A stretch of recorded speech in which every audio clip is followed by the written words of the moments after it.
কথাରେ ଅଛି ଦୁଇ ବନ୍ଧୁଙ୍କର କଳି ହେଲେ ତୃତୀୟ ଲୋକଙ୍କର ଲାଭ ହୁଏ।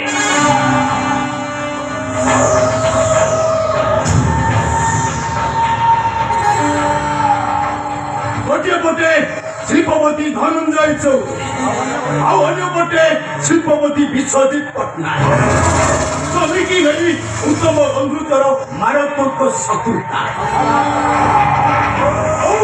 ମୁଁ ରାଜା ବଳବନ୍ତ ରାୟ ଏ ମହାସଭାରୁ ଫାଇଦା ହାସଲ କରି 50 କୋଟି ଟଙ୍କା ସମ୍ପତ୍ତିର ମାଲିକ ହୋଇ ମୋ ଜୀବନଟାକୁ ମୁଁ ପୁରା ଭରପୁର ଉପଭୋଗ କରି ସେଇ ଦୁଇ ବନ୍ଧୁ ଆଖି ବଳି ବଳି କାନ୍ଦୁଥିବେ ମୁଁ ହସୁଥିବି। ମନ ଖୋଲା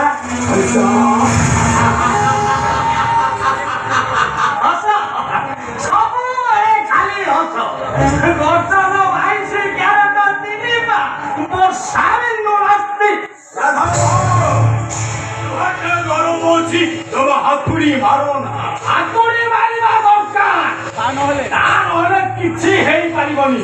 ସବୁ କେବଳ କଥାରେ କଥାରେ ରହିବ। ଭାବନାଟା ପୁରା ତମେ ଦେଖ ରାଧାମୋହନ କାର୍ଯ୍ୟ ହାସଲ କରିବା ପାଇଁ ସୁଯୋଗକୁ ମୁଁ ଜଗି ବସିଥାଏ। ଠାକୁରଟିଏ ଧରିବାକୁ ହେଲେ ପ୍ରଥମେ କେରାଣ୍ଡିକି ହତ୍ୟାର କରାଯାଏ। ମହାବଳ ବାଧକୁ ଇନ୍ଦ୍ର ଭିତରକୁ ଆଣିବାକୁ ହେଲେ ପ୍ରଥମେ ହରିଣ ଶିକାର କରିବାକୁ ପଡେ।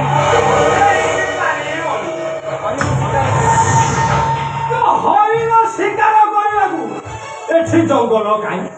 ଏଠି ଜଙ୍ଗଲ କାହିଁ? ଆଉ ଯଦି ଜଙ୍ଗଲକୁ ଯାଇ ହରିଣ ଶିକାର କରାଯାଏ ବର୍ତ୍ତମାନର ଆଇନ କାନୁନ ଯାହା ହେଲାଣି ତାହେଲେ ସିଧା ମାମୁଁ ଘରକୁ ଯିବାକୁ ପଡିବ। ତମେ ନିହାତି ଗୋଟେ ଅପର୍ଦ୍ଧା। ମୁଁ ସେ ହରିଣୀ କଥା କହୁନି, ଆଉ ମୁଁ କହୁଛି ଶ୍ରୀରାମପୁର ଗାଁ ଦାଣ୍ଡରେ ଯୋଉ ହରିଣୀ ଛୁଆଟା ଆଜି ମେଘ ପରି ଅସରାଏ ବର୍ଷିଯାଏ।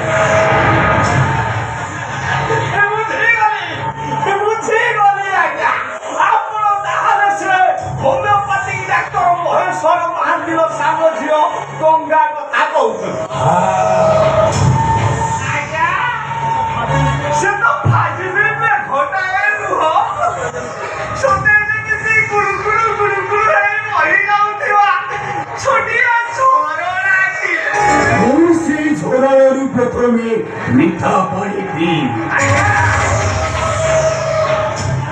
ବହୁତ କଣ୍ଟା ଅଛି, ପାଦ ଫୁଟି ରକ୍ତାକ୍ତ ହେଇଯିବେ। ତମେ କାହା କଥା କହୁଛ? ସେ ଅଟୋ ଡ୍ରାଇଭର ରଙ୍ଗବତୀ କଥା କହୁଛ? ସେ ତ ସବୁ କଥାରେ ଖାଲି ରୁଷି ଯାଉଛି। ସେଇ ତ ମଜା।